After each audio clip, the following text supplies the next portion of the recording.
My name is Camille Drayton.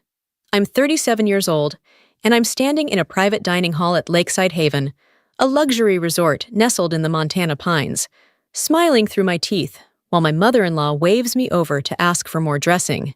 Again, as if I'm staff, as if I haven't already contributed the salad and half the table settings, as if I haven't been in this family for over a decade. To them, especially Vivian, Owen's mother, I've always just been the polite, quiet wife, the one who wears flats instead of heels and brings practical gifts instead of curated baskets, the one who listens more than she speaks, the one who somehow always ends up clearing plates while the others lounge with cocktails and compliments. What they don't know is that I'm not here as a guest this year. I didn't just arrive with a suitcase and a good attitude. I arrived with full ownership.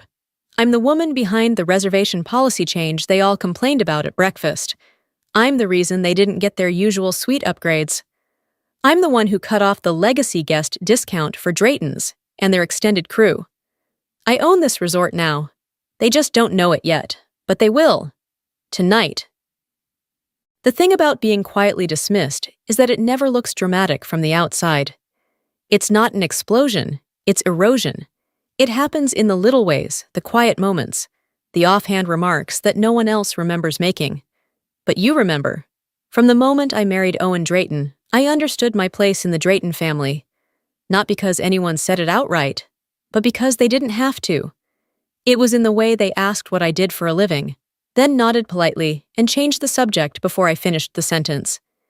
It was in the way they assumed I'd help clean up after dinner while Owen's brothers talked business and the women compared renovations on their second homes. It was in the way Vivian once introduced me to her tennis friends as Owen's wife. She works with infrastructure, I think. Then laughed like she'd just described something quaint.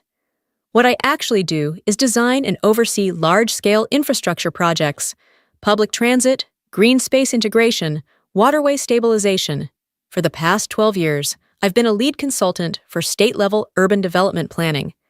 But to the Draytons, that translated to something with traffic. No one ever asked me to explain, not once. At family retreats like this one, hosted every summer at this very resort, I learned to keep my head down. Vivian planned everything to a T. Menus, dress codes, wine pairings. She always booked the Lakeview villas first, got early check-in without asking, and made sure everyone knew she was on a first-name basis with the resort's former owner. I'd walk into the dining room carrying a bowl of fruit salad, and someone would call out, "Thanks, sweetheart. Can you grab the napkins too?" No one meant to be cruel. That would have been easier. Instead, I was gently forgotten, overlooked, as if I blended into the wallpaper, useful, reliable, and invisible. I tried in the beginning. God knows I tried. I hosted Thanksgiving. I bought custom stockings for every niece and nephew. I remembered birthdays, designed menus, hand-painted name cards for the Easter brunch place settings. Nothing stuck. I was still practical Camille. Still the one who showed up early, stayed late, and somehow never got mentioned in the family recap emails. Owen never defended me. Not in a malicious way, he just didn't see it. When I'd tell him what Vivian had said, or how his cousin laughed at my shoes, or how I'd been the only one asked to help move chairs at the party, he'd squeeze my hand and say, "They mean well." It became his favorite phrase, his shield, and eventually, my silence. Last summer, something shifted. We were here again, same resort, same lake, same patio furniture. Owen's uncle made a joke about how I must be saving a ton, driving the same car for nearly a decade. Everyone laughed, including Owen. I didn't. That night, I sat on the cabin balcony and watched the lights flicker across the lake, and for the first time, I stopped asking myself what I'd done wrong. I started asking what I was waiting for. That's when the idea took hold. Not revenge, not even redemption, just something permanent, something with my name on it, something they couldn't talk over or ignore. The morning after that night on the balcony, I made a call. Not to a friend, not to Owen, to a contact I hadn't spoken to in nearly 5 years. A former colleague turned real estate acquisitions analyst, now managing a private hospitality fund. Her name was Erin. We'd worked together on a transit-centered hotel district proposal for Seattle, back before she pivoted into boutique property investments. She picked up on the second ring. "Camille Drayton," she said. "Well, this is a surprise." "I want to buy a resort," I told her. There was a pause, then a soft laugh.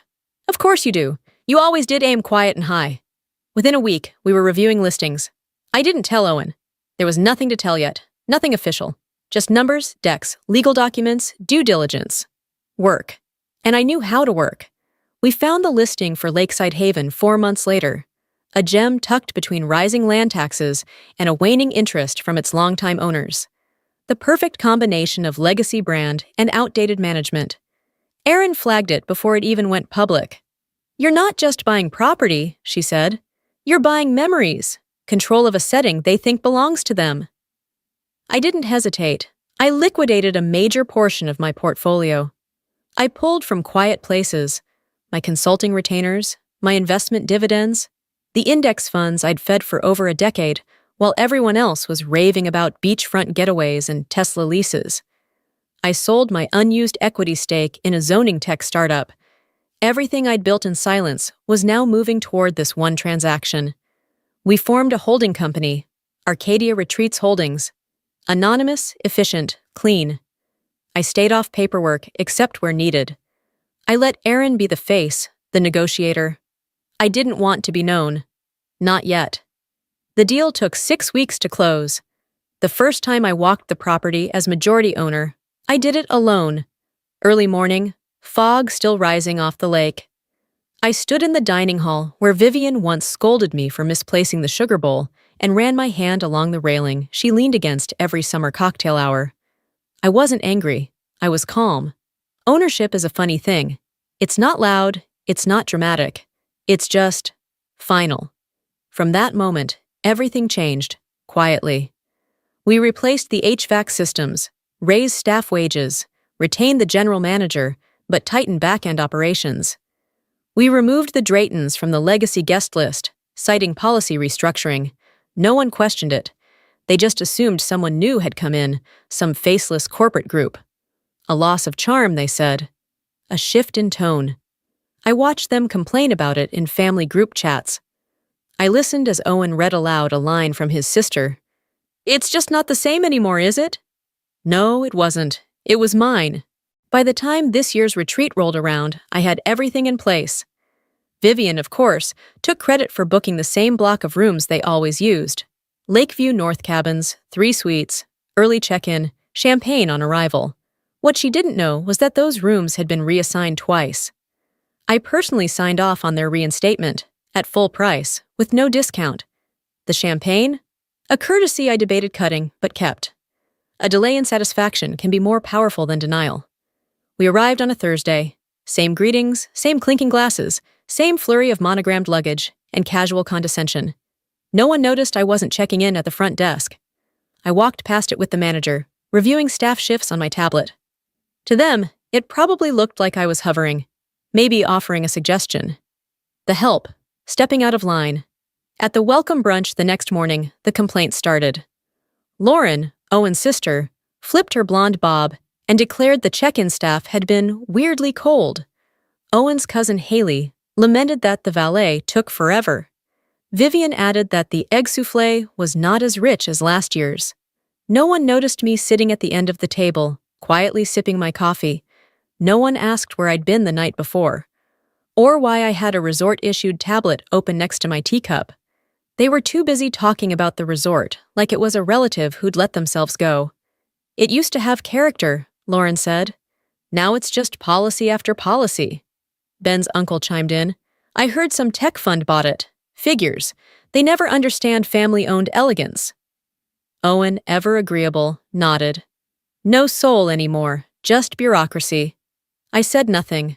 I wanted them to sit in it, to complain about me while assuming I was no one. There's a sharp kind of satisfaction in knowing you've become the ghost in someone else's narrative. That the system they mock is you. That night, the family gathered again for the Friday welcome dinner. A tradition. Vivian had chosen a resort chic theme. I wore the same navy sheath dress I'd worn to my grad school presentation over a decade ago. It fit better now. I sat beside Owen. He didn't ask where I'd been that afternoon. Didn't ask what I'd been typing during lunch. He never asked much. Halfway through the grilled salmon, Marcus, the cousin who once laughed when I brought reusable napkins to Thanksgiving, made a comment about the pool renovations. Who updates a pool deck mid-season? Amateurs. The conversation snowballed. They all had notes, critiques, advice. I listened, calm, almost amused. Then Vivian raised her glass. I just hope, she said sweetly, that whoever bought this place understands families like ours built its reputation. We're not just guests.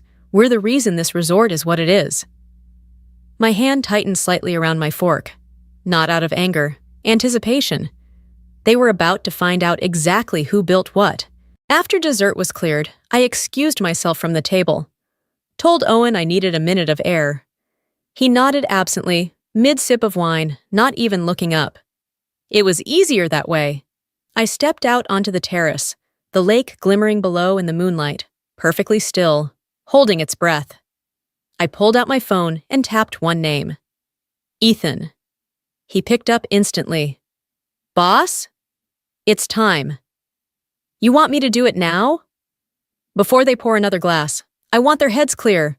There was a beat of silence, then, got it. I hung up.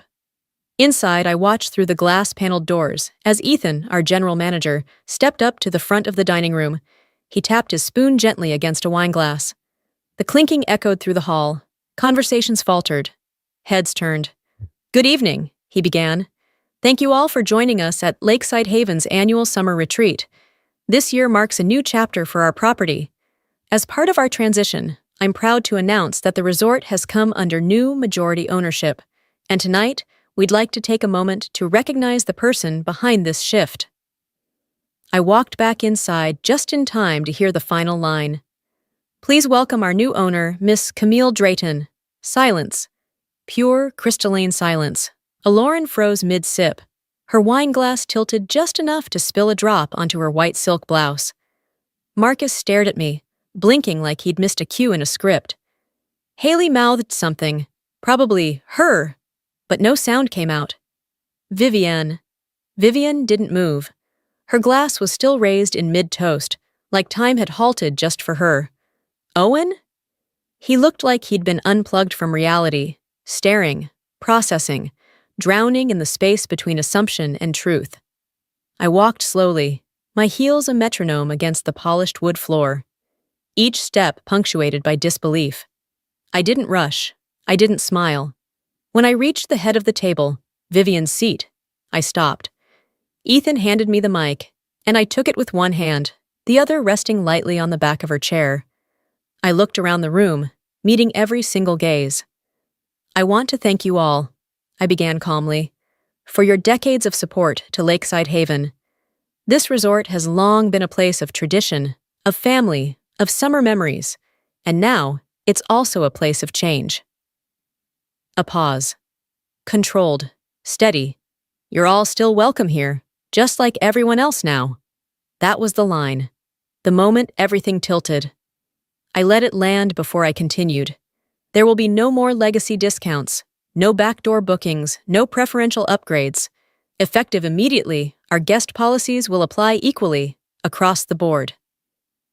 I looked at Owen last. His jaw was tight, hands folded. A man who'd just realized he'd never asked the most important questions. Any comments or suggestions about management, I added, can be sent directly to me. I handed the mic back to Ethan, turned without waiting for a response, and walked out. No applause, no protests, just silence. Behind me, a dining hall full of people sat frozen, holding their silverware like weapons they suddenly didn't know how to use. I made it to the hallway before I exhaled. Not relief, not victory, release. I didn't go to brunch the next morning. Let them sit with it. Let them pass the fruit bowl and pretend they hadn't just been publicly stripped of every unearned privilege they'd been handed for years. Let them try to reframe the night before into something less humiliating. I wasn't interested. I had work to do. By 8, I was walking the resort grounds with Ethan. Clipboard in hand, hair pulled back, no lipstick, We reviewed staff logs, inspected cabin maintenance requests, and confirmed delivery of ergonomic upgrades to the employee break room. 2 housekeepers stopped to thank me. I told them, "It's just the beginning." Guests passed me with polite nods. Some looked confused, recognition dancing on the edge of their expressions, trying to place me in the context of their assumptions. No one said, "Are you with the Draytons?" And for the first time in years, I wasn't. At noon, the messages began. Lauren's came first. "Hey, can we talk? Just a quick thing about the cabin." Then Haley. "Wow, I had no idea you were in hospitality. So cool." Vivian didn't text. She called, twice. I let both go to voicemail. And Owen? He showed up at my door. He stood in the doorway like a man arriving late to a meeting he didn't realize was about him. "Camille," he said, "can we talk?" I stepped aside. He didn't sit, just hovered, hands in his pockets. "Why didn't you tell me about any of this?" I kept my voice steady. "Why didn't you ever ask?" He blinked. "I didn't think I needed to." And there it was. The thesis of our entire marriage, reduced to one sentence. That night, I attended the cocktail hour for legacy guests, the ones who had always treated me like a background extra in their family drama. The air was thick with discomfort, masked as politeness. I walked to the front. "Some of you already know me," I said into the mic. "Some of you thought you did." Behind me, a screen lit up with an aerial rendering, a lakeside wellness center, expanded cabins, a new pier for local programs. At the top, the Cecilia Women's Fund. Vivian's spine straightened at the name. "It's named after my mother," I said clearly. "She cleaned motel rooms for 16 years and taught me something your family never did. Respect is earned, not inherited." Vivian's expression shattered mid-smile. And I kept speaking. The fallout began before the champagne stopped fizzing. Lauren cornered me after the event, clutching her clutch like a shield. "I think there's been a misunderstanding," she said breathlessly, "about the cabin arrangement. Ours has always been on a family lease." "Which expired 2 years ago," I replied. She blinked. "But Haley said—" I raised a brow. "Would you like to continue that sentence under oath?" She paled. I didn't yell. I simply handed her a card, my legal team's contact. "You've made over $40,000 subletting that cabin in peak season. Unreported. You might want a CPA." That was the end of Lauren. Ben's uncle, who'd once joked that my thrift store shoes were cute in an ironic way, emailed asking to extend his sweetheart lease. I replied with a formal 30-day notice to vacate and reassign the property to a nonprofit serving disabled veterans. By July, they'd moved in with their families. I sent him a thank you card. And then there was Vivian. She showed up unannounced in pearls and control, sweater tied around her shoulders like a costume of dignity. She wanted to talk woman to woman. I let her speak for 5 full minutes about appearances, about what people would think, about how this would reflect on Owen. I listened, I nodded, and then I opened a drawer and handed her an envelope. Inside, photos, emails, and notarized witness statements from 3 former employees she'd mistreated over the years, 2 housekeepers, 1 intern. One of them, she called a mouthy little thing in writing. "I've already settled with them," I said softly. "But if you ever try to reframe yourself as the victim, this goes public." She looked like she might faint. "Are you threatening me?" "No," I said. "I'm documenting the truth." She stood, but her posture was bent differently now. Less statue, more collapse. When she left, I didn't feel triumphant. I felt clean. 3 days later, I sat alone on the dock at sunrise, coffee in hand, watching the mist rise off the lake.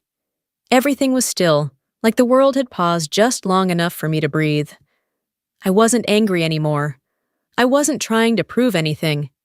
I had spent over a decade shrinking myself to fit into a family that never looked closely enough to see me. Now I wasn't asking to be seen. I had stepped into full view, and not one of them knew what to do with it. Owen moved out quietly the following month. No fights, just folded clothes, silent spaces, and a note that said, "I didn't see you, and I should have." I kept the note, not for sentiment, but for clarity, because the truth is, sometimes closure doesn't come with an apology. It comes with power. Quiet, earned, irrevocable power. The kind that doesn't need a seat at their table. Because now, I own the damn table.